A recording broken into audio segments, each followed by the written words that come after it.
आज दिनांक 14 दिसंबर 2020 chapter 14.1 class earth.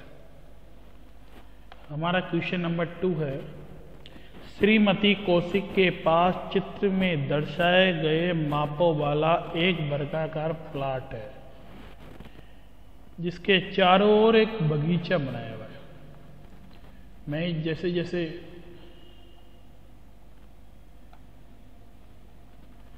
ये बना रखा है। सर 14.1 में आप कौन सा एग्जाम कर रहे हो? सॉरी ये 11.1 है। गलती मेरे से भी हो जाती है। आज पेन स्लिप मार रहा है। 11.1 में क्वेश्चन नंबर 2 और यहां एक वर्गाकार प्लॉट है। उस व्यक्ति का नाम है श्रीमती कौशिक। और देखिए कि इसकी जो है इसके बाहर एक चारों ओर एक बगीचा बनाया हुआ है इस तरह का। एक रास्ता बना दिया। बाहर वाले जो रास्ते की है ये 25 मीटर इसकी भुजा है, ये भी 25 मीटर है, और अंदर वाले की ये 20 मीटर भुजा, और जो रास्ता है वो 15 मीटर का है।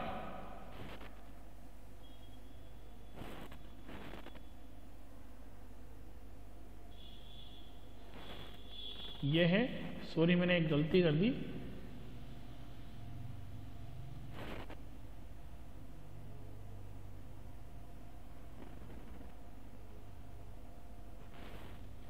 मैं आपको फिर से इस सवाल को समझाता हूं कि ये वर्गाकार प्लॉट है 25 मीटर का, जिसके अंदर वो एक बगीचा बनाना चाहती है। उस बगीचे की जो लंबाई है और जो बगीचा बनाकर एक घर छोड़ना चाहती है, घर की लंबाई 20 मीटर और चौड़ाई 15 मीटर है। तो जो भी अपने को दिया हुआ है वो लिख लेंगे इसमें कि वर्गाकार, पहले तो प्लॉट की भुजा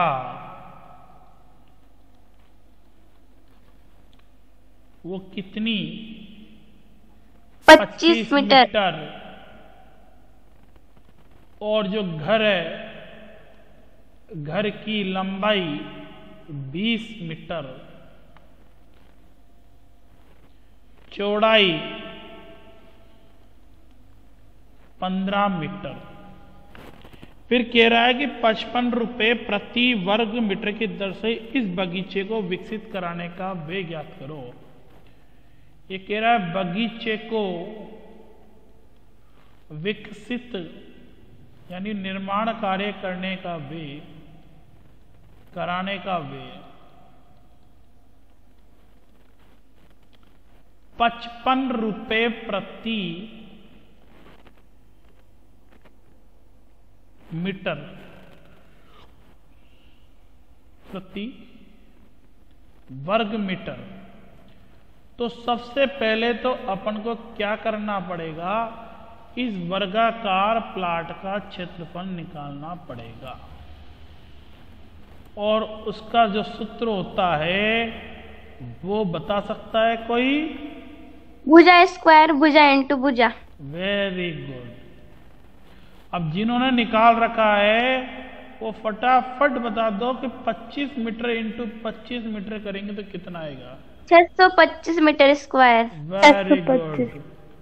इसी प्रकार जो घर है, अब घर का क्षेत्रफल निकाल लीजिए। घर हमारे पास कौन सी आकृति का बन गया? आयताकार। इसका सूत्र हो गया लंबाई इंटू चौड़ाई, यानी 20 मीटर इंटू 15 मीटर बराबर 300 मीटर स्क्वायर। तो बताओ बगीचे का क्षेत्रफल कितना हुआ? 625 मीटर स्क्वायर यानी वर्गाकार प्लाट के क्षेत्रफल में से यदि अपन घर का क्षेत्रफल घटा देंगे तो 325 मीटर स्क्वायर बच जाएगा। 325। फिर हमें कह रहा है चूंकि 1 मीटर स्क्वायर क्षेत्रफल पर बगीचे को विकसित कराने का व्यय 55 रुपए प्रति मीटर। वे 55 रुपए। तो मेरे भैया बहनों हमारे पास उत्तर आया 300। देखो जिनका माइक्रोफोन ऑन है प्लीज वो अपना म्यूट कर दें, मेरे को डिस्टर्ब हो रहा है, और वो नहीं कर सकते तो मैं परमानेंट ही म्यूट कर दूंगा। इसको इससे मल्टीप्लाई कर लेना, उत्तर आ जाएगा। प्लीज आप इसे रिटर्न वर्क करके समझ के उतार लीजिए, ठीक है।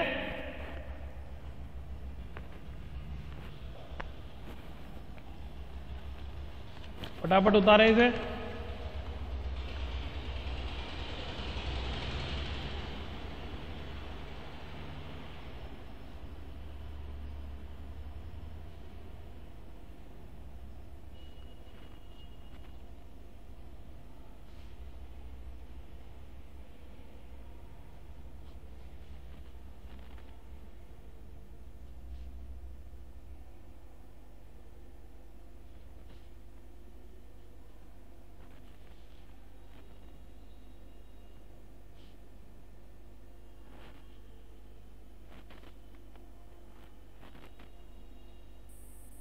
सर स्क्रीन दिखाई नहीं दे रही। सबको दिखाई दे रही है? Yes sir. Yes sir. बेटा जी आपके परसों भी ये प्रॉब्लम सर थी, बगीचे को विकसित कराने का वे कोई ना कोई प्रॉब्लम है। जो आप है ना, इसमें 2 आईडी होती है सरस्वती विद्या मंदिर के नाम से होती है ना। आप जिसमें Yes, मेरी आवाज आ रही है उसको ही खोलें।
नहीं अभी तो नहीं बोल।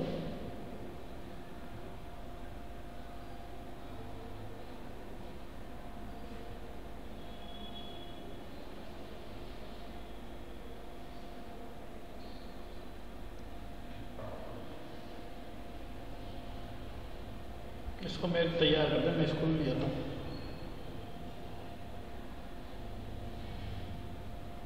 फिर क्या कर गरम। अभी तो मैं क्लास है 10 बजे तक, साइड में 10:15 तक लोड जमा कर गया।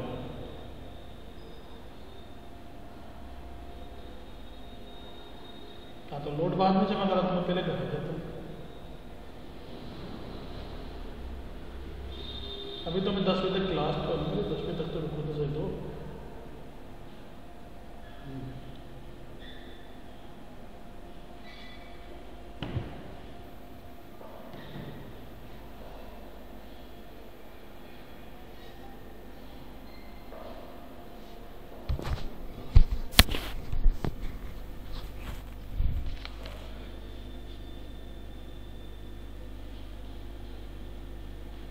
उतार लिया?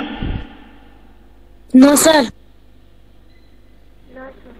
सर ये नीचे नीचे क्या लिखा हुआ, विकसित कराने का वे क्या गए? 55 रुपए।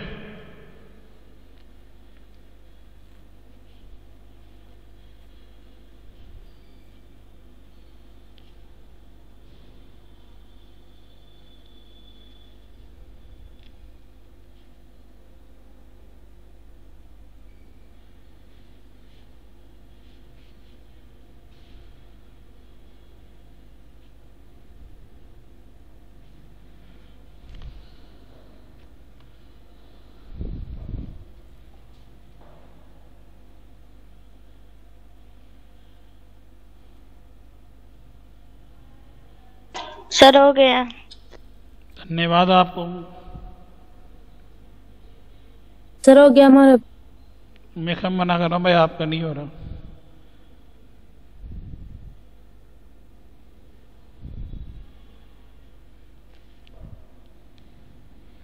कितना है आपका आंसर?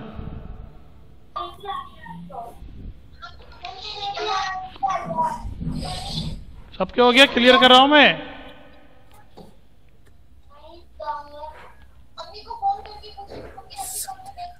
इनके तो माइक्रोफोन ही बंद नहीं होते, पढ़ाई क्या भटक रही है। Yes sir.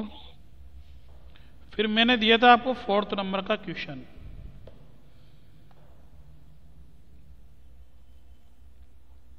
फर्श बनाने के लिए उपयोग में की जाने वाली एक टाइल का आकार समांतर चतुर्भुज का आकार है। तो कह रहा समांतर चतुर्भुज आकार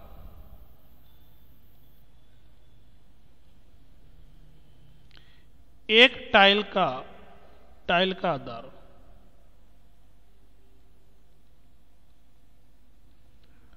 आधार कितना है? 24 cm। इसकी संगत ऊंचाई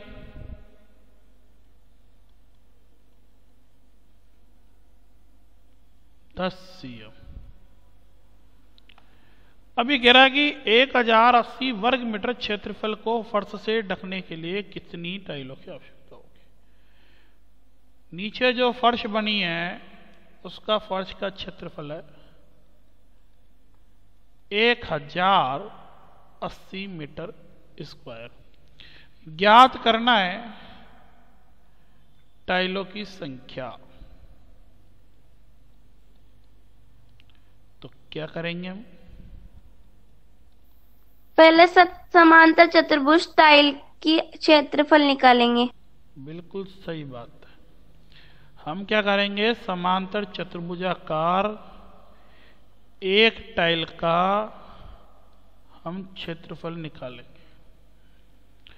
उसका क्षेत्रफल होता है आधार इंटू ऊंचाई।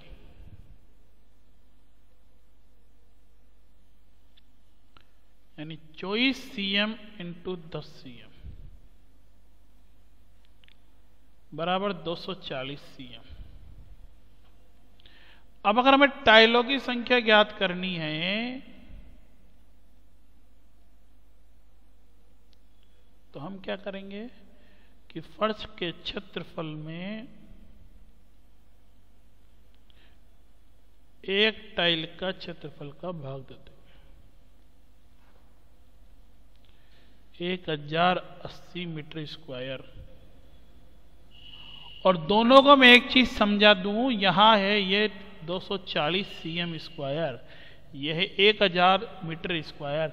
यदि मैं इसको सेंटीमीटर में बदल दूं तो कोई बुराई थोड़ी है। 1080 इंटू 1 वर्ग मीटर में 10,000 सेंटीमीटर स्क्वायर होते हैं। कितने होते हैं? 10,000। अब ये cm स्क्वायर में चेंज हो गया तो मैं यहां पर इसको cm स्क्वायर बटे 240। हम जीरो से इस जीरो को काट देते हैं। 12 दूनी 24, 12 नाम 108, 2 एकम 2 और 2 से घट गई है 5 बार, 3 जीरो। और 9 पंजों 45,000 टाइल आ जाएगी। क्या मेरा उत्तर सही है? Yes sir. बिल्कुल, आपका भी उत्तर सही होगा। फटाफट इसे उतार लीजिए आप।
सबके हो गया?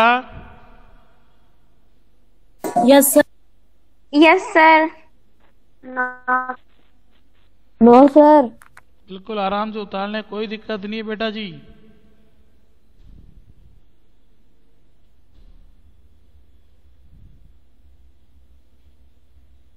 जब आप कहेंगे तभी मिटाएंगे हम इसको।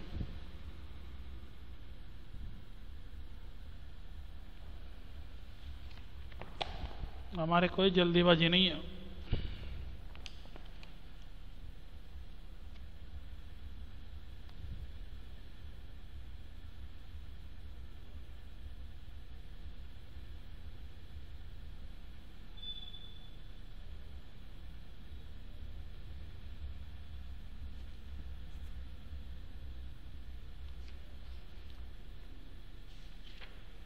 सर हो गया।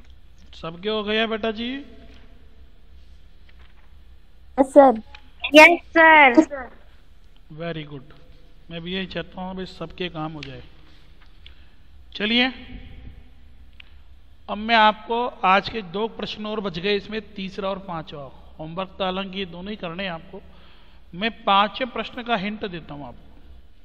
ये कह रहा है कि एक चींटी किसी फर्श पर बिखरे विभिन्न आकारों के भोज्य पदार्थों के टुकड़ों को चारों ओर घूम रही थी। भोज्य पदार्थ के किस टुकड़े के लिए चींटी को लंबा चक्कर लगाना पड़ा? अब पहली आकृति ये है, यहां 2.8 cm है। दूसरी आकृति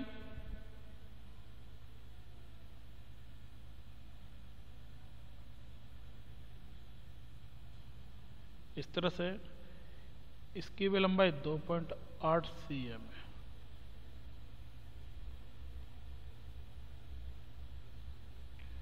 और तीसरी आकृति यूं है, ये 2.8 cm, ये 2 cm। मैं एक का बता देता हूं। देखो ये अर्धवर्त बन रहा है, आपको इसमें अर्धवर्त का परिमाप निकालना पड़ेगा पहले। उसका सूत्र होता है 1/2 × 2πr। और उससे पहले भी इसकी त्रिज्या निकालनी पड़ेगी, और त्रिज्या आर बराबर है व्यास बटे 2 यानी 2.8 बटे 2 बराबर 1.4। आप यहां मान रख देंगे 2 इंटू 22, पाई का मान 22 बटे 7 इंटू 1.4। 2 से 2 गया, दशमलव हटाएंगे 0, 7 दूनी 14, उत्तर आ गया 44 बटे 10 यानी 4.4 मीटर। अब आकृति का पूरा परिमाप, आकृति का परिमाप 4.4 cm तो ये हो गया, cm है ये, प्लस ये जो व्यास की लंबाई दे रखी है अपने को 2.8 cm, ये भी इसमें ही जुड़ेगी। तो 8 4 12 हाथ से लेकर 7.2 cm आ जाएगा। आ गया समझ में? परिमाप के अलावा उसके व्यास की लंबाई भी जोड़नी है। अब जैसे ये है, इसमें क्या करोगे, केवल आपको अर्धवृत्त की परिधि निकालनी है और फिर इन तीनों लंबाई को जोड़ना है, 2.8, 1.5 और 1.5। इसमें क्या करना है, पहले अर्धवृत्त की निकाल लेना, यही उत्तर आ जाएगा, फिर उसमें 2 और 2 जोड़ देना, उत्तर आपके सामने आ जाएगा कि अपने को क्या करना है।